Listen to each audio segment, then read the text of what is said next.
श्री राधे राधे। भक्तों, प्रभु के सच्चे शरणागत जो उनके प्रेमी होते हैं, उनको ठाकुर जी का संकेत मिलता रहता है कि आगे क्या कार्य करना है अथवा क्या होना है। और प्रत्येक घटनाओं में वे ठाकुर जी का संकेत देखते रहते हैं और इस तरह से प्रभु की आज्ञा भी उनको मिलती रहती है। आप लोग श्रवण कर रहे थे महान भगवत भक्त श्री कोकिल जी महाराज के मंगलमय चरित्र को।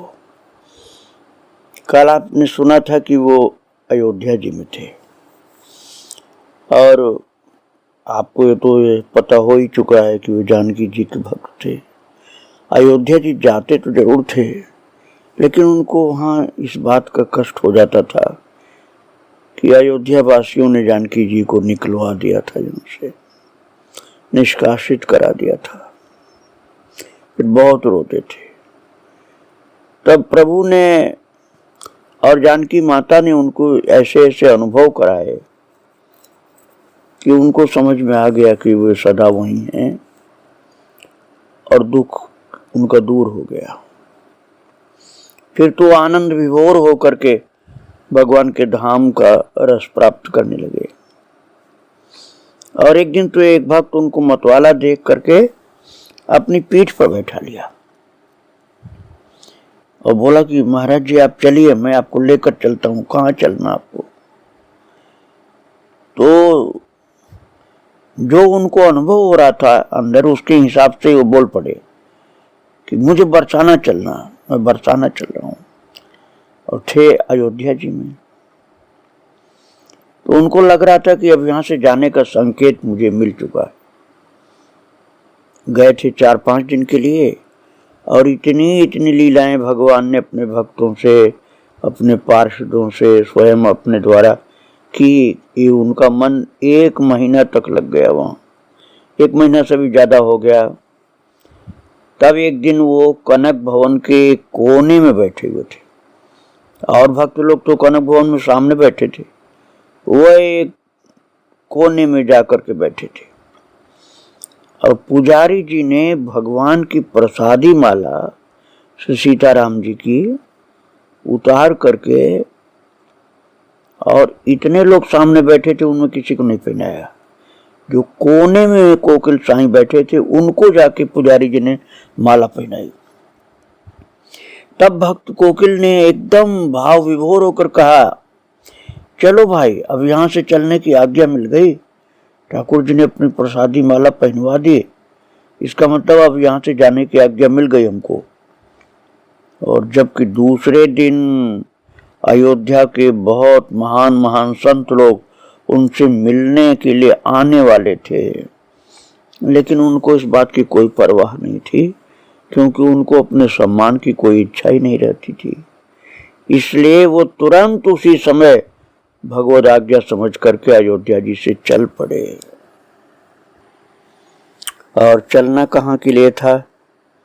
श्री ब्रजधाम अर्थात श्री वृंदावन धाम, क्योंकि ब्रजभूमि तो भक्ति की भूमि है ना। और श्री बरसाना, श्री वृंदावन धाम, नंदगांव, गोवर्धन, इसमें से वृंदावन पर्वत पर नहीं है और बरसाना, नंदगांव, गोवर्धन ये तो पर्वत पर ही हैं। गोवर्धन जी तो स्वयं एक पर्वत हैं और बरसाना, नंदगांव तो पर्वत के ऊपर बसे हुए हैं। ये भाव के पर्वत समझिए आप इनको।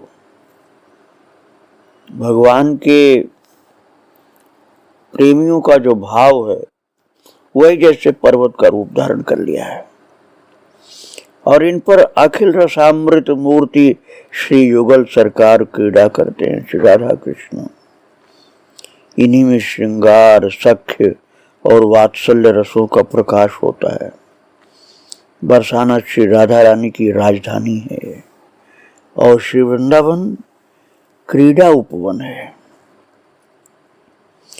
बरसाना जो है वो महल है और श्री वृंदावन धाम ये निकुंज है। बरसाने का मूल रूप जो है वो वृषभानु पर्वत है, और उसी वृषभानु पर्वत को ही बरसानु पहले कहा जाने लगा, बरसानु, फिर बाद में बरसाना हो गया। और श्री प्रिया जी के मन में नंदगांव की ओर उचक करके देखने का जब भाव होता है, वही मानो बरसाने की ऊंचाई है। नंदगांव के संबंध में भी यही बात है।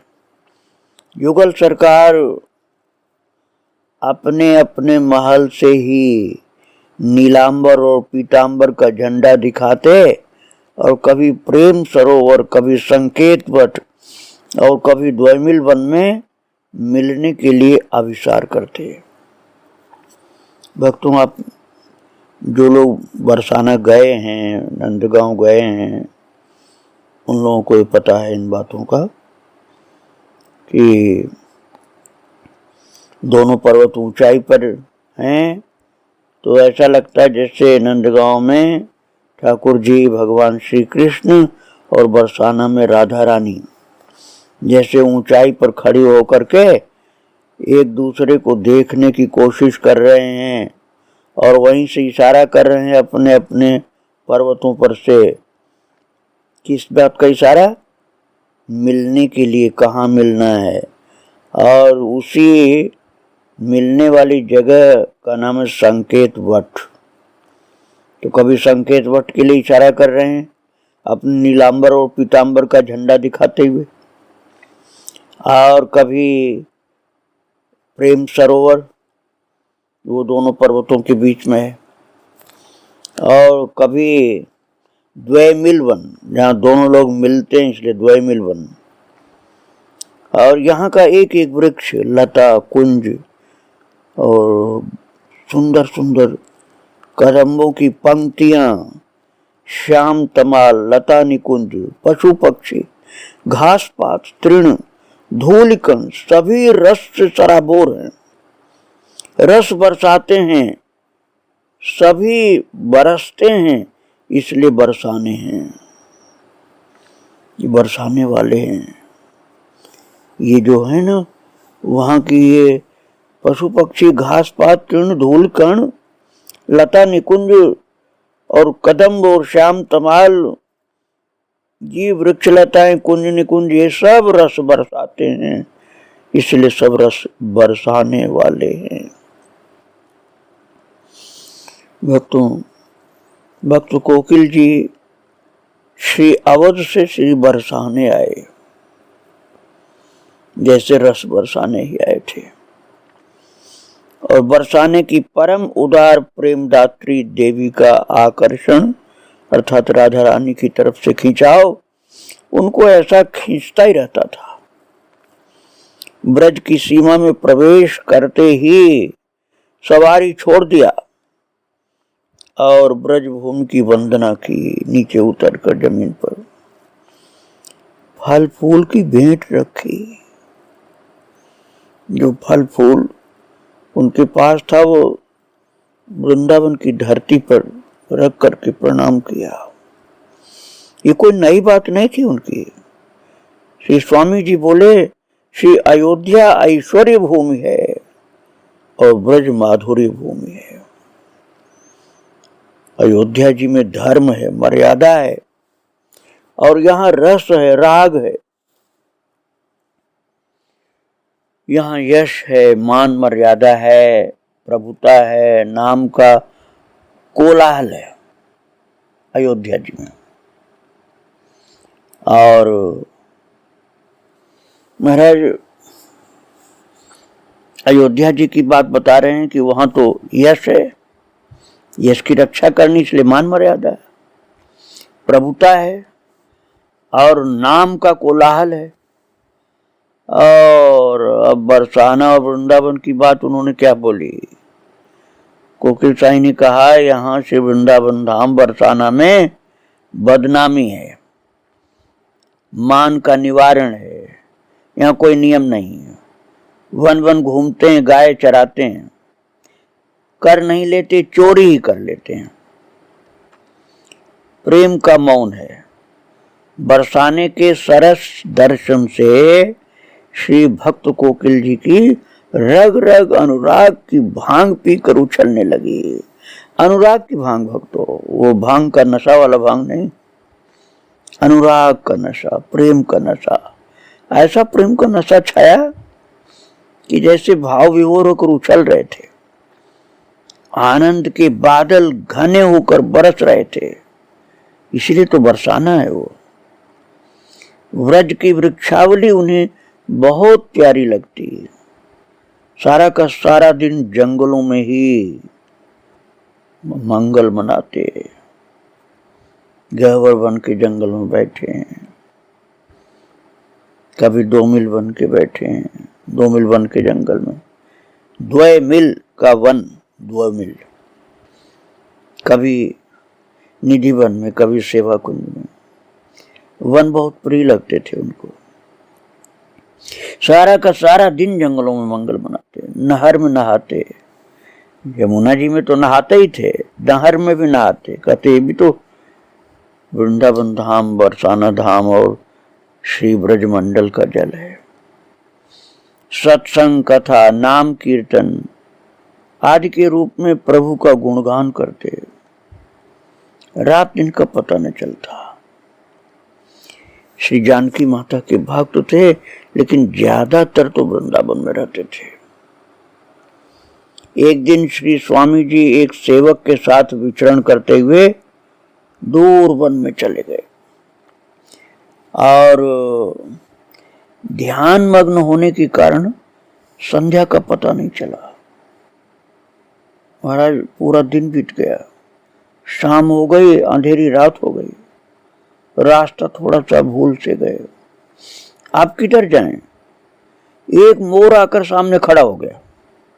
श्री स्वामी जी ने सेवक से कहा, ये मोर मुकुटधारी मयूर लास्य बिहारी सांवले सलोने ब्रजराज कुमार ही हैं, आओ इनके पीछे पीछे चलें।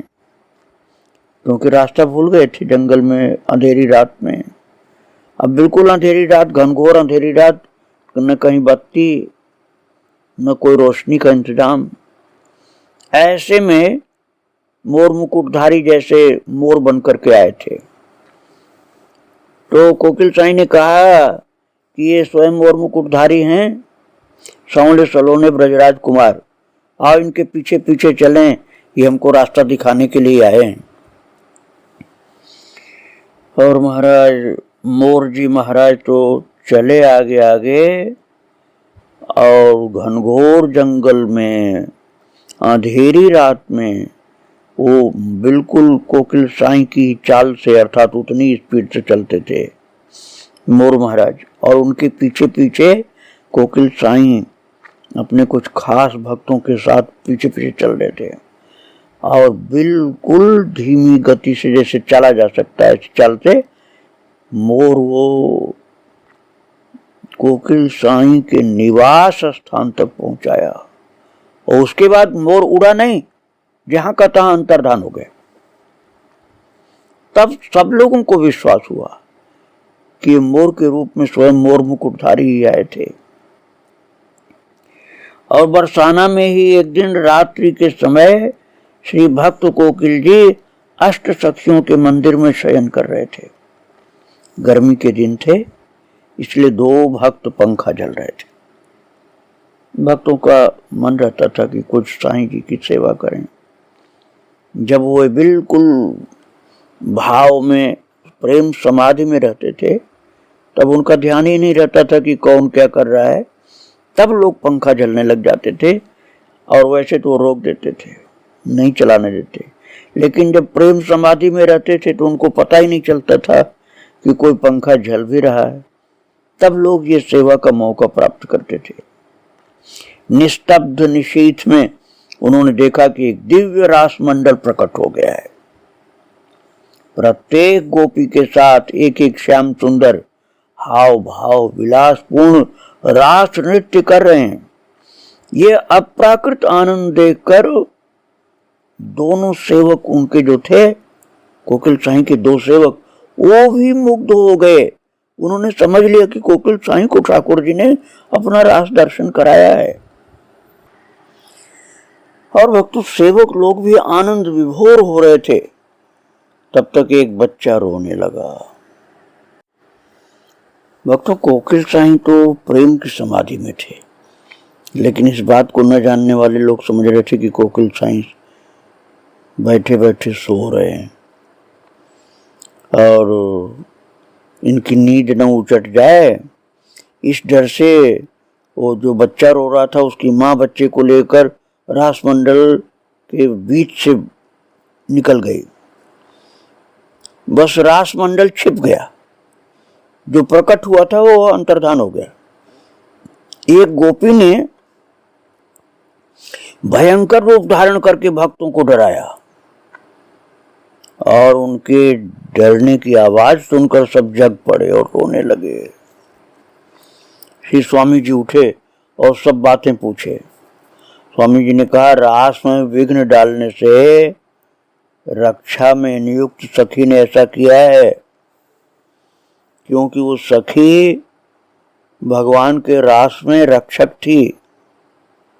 इसलिए रास में जो विघ्न डाला गया है लोगों के द्वारा, उसने ही भयंकर रूप धारण करके सबको डरा दिया, क्योंकि उसकी सेवा जो बिगड़ रही थी, रास में बाधा पड़ रही थी, इसलिए डराया उसने भयंकर रूप धारण करके। और ब्रज में सदा ऐसी रासलीलाएं होती हैं। भगवत कृपा से किसी भाग्यवान को ही दर्शन प्राप्त होता है। ऐसा नहीं कि द्वापर में लीला होती थी अब नहीं होती है। लीला अब भी होती है, लेकिन दर्शन हर किसी को नहीं मिलता है। और एक दिन तो श्री स्वामी जी बरसाना के आसपास के वन में घूम रहे थे। उन्होंने देखा कि युगल सरकार के नन्हे नन्हे सुंदर सुंदर दिव्य रेखाओं से अंकित चरण चिन्ह हैं। एकदम साफ साफ चरण चिन्ह दिखलाई पड़ रहे थे धरती पर। श्री स्वामी जी ने और भक्तों को बुलाकर दर्शन कराया। रज बहुत धीरे से उठाकर आंख से लगाया कि जिससे चरण चिन्ह बिगड़ न जाए। बहुत दूर तक एक दूसरे से मिले हुए चले गए थे। युगल के चरण चिन्ह थे, केवल अकेले भगवान कृष्ण का नहीं था। राधा रानी और श्री कृष्ण कन्हैया के चरण चिन्ह अर्थात दो दो चरण अगल बगल में पड़ते गए थे और बहुत दूर तक गए थे। तो श्री स्वामी जी ने कहा, युगल सरकार ने रात भर यहां दिव्य क्रीड़ा की है। अंतर्दृष्टि से देखने पर ये सूर्य के समान चमकते हुए नजर आते हैं। भक्तों, सूर्य के समान चमकते हुए सभी को नहीं दिखलाई पड़े, लेकिन चरण चिन्ह का दर्शन कोकिल साईं के साथ जितने लोग थे सबको हुए थे। तो कोकिल साईं को ये दिखलाई पड़ा कि सूर्य के समान चमचमाते हुए चरण चिन्ह। उस समय कुछ भक्त घर पर थे। श्री स्वामी जी ने एक स्थान पर युगल सरकार के चरण चिन्हों को टोकरी से ढक दिया। क्यों ढका? क्योंकि उनके कुछ प्रिय भक्त वहां नहीं थे, अपने घर थे ब्रजवासी, तो उनको घर से बुलवाया। चरण चिन्ह को ढका था टोकरी से कि वो आए तब तक जिससे बचा रहे। महाराज, लेकिन जब वो लोग आए हैं, अब टोकरी हटवाया है, तो वहां कोई चरण चिन्ह नहीं थे। अर्थात वो चरण चिन्ह कुछ समय के लिए ही प्रकट हुए थे, सदा रहने के लिए नहीं थे। जिन भाग्यशालियों के ऊपर विशेष कृपा थी, कोकिल साईं के संग की कृपा, उन्हीं को दर्शन मिला था। जो बाद में आए वो एक भी चरण चिन्ह नहीं देख पाए। श्री भक्त कोकिल जी को नंदगांव के भोले भाले ब्रजवासी बहुत प्यारे लगे। एक दिन उन्होंने किसी ब्रजवासी से पूछा, तुम लोग अपनी दूध दही माखन आदि वस्तुएं ढक कर क्यों नहीं रखते हो? महाराज, उन ब्रजवासियों ने क्या उत्तर दिया? ब्रजवासियों ने कहा, साईं साहब, हमारी हर एक वस्तु लाला कन्हैया खाता है, ढकी होगी वो वस्तुएं तो उसे ढक्कन उतारना पड़ेगा।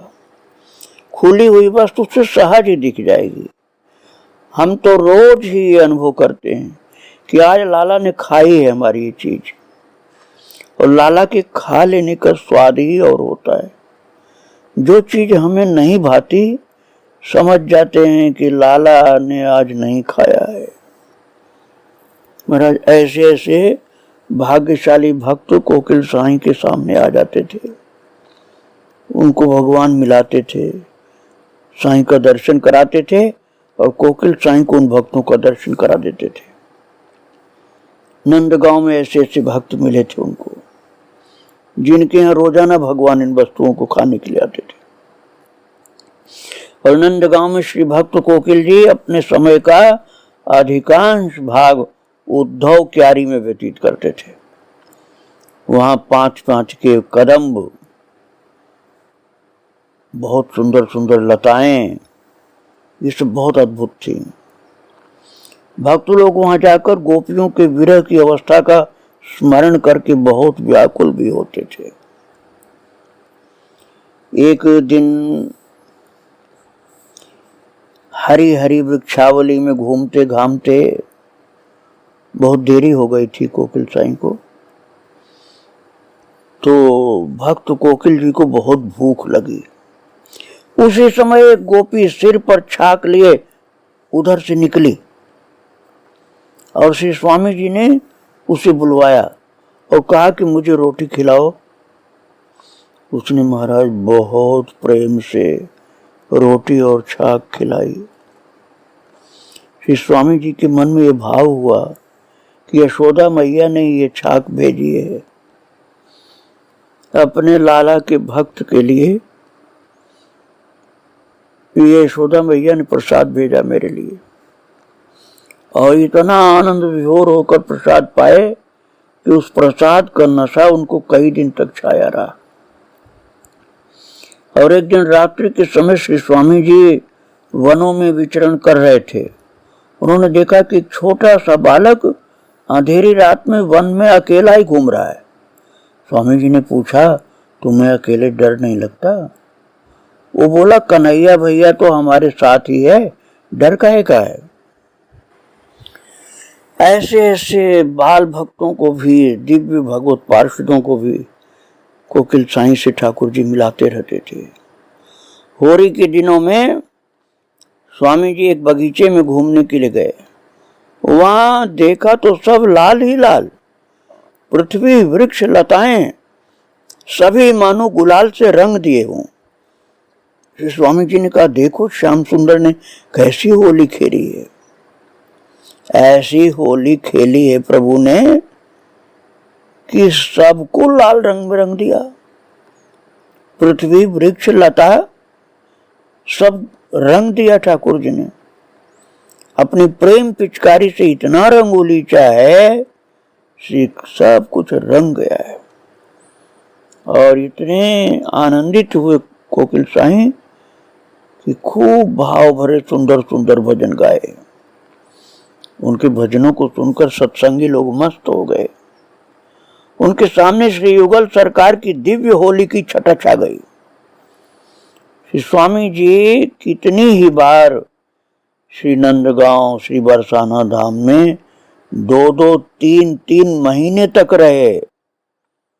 कई बार सत्संगियों को दिव्य अनुभव भी होते थे।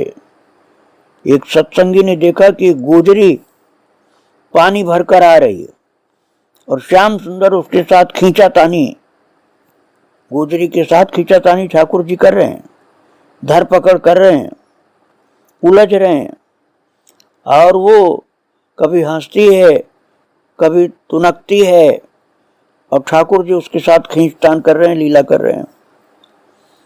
महाराज ऐसा दर्शन कोकिल साईं की कृपा से कुछ भक्तों को भी हो गया था। ठाकुर जी की बहुत कृपा होती थी, नित्य लीलाओं का दर्शन कराते रहते थे और भक्तों के ऊपर भी कृपा होती रहती थी। उनको भी बहुत बहुत प्रकार के दर्शन होते थे कोकिल साईं की कृपा से। उन बातों को आगे मैं आपको फिर सुनाऊंगा। आज इनके चरणों में प्रणाम करके यहीं विराम कर रहा हूँ। श्री राधे राधे, जय श्री राधे राधे।